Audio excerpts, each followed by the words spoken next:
Sa laing balita, hugot ang preparasyon sa Butuan Dragons sa umaabot ng first Bugsay Balangay National Dragon Boat Competition dinhi sa Dakbayan. Sayo pa lang sa buntag, todo workout ug practice na ang team sa Butuan Dragons. Sumala sa team president nga si Carmela Tamia, kini ang pinaka-intensive nga training nga ilang naagian. Admitado siya nga daghan ang mga hagit nga ilang naagian. Ang pagbalanse sa ilang oras sa pagbansay ug pagtrabaho.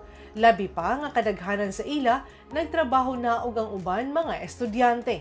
Dunay 16 ka mga teams ang magsangka sa duha ka adlaw nga kompetisyon nga gikan sa nagkadayong bahin sa nasod. Pinaagi ni ining Dragon Boat Competition, mapalig-on ang panaghigalay ug panaghiusa sa usa ka team. Giimbitahan ang mga Butuanon sa pagsaksi sa pinakaunang Bugsay Balangay National Dragon Boat Competition sa Butuan River Park karong Mayo 12 hangtod 13. We are very much excited. We look forward to this race. Ito yung pinaka-intensive and we're very much, wala ditang eager to show yung potential ng team.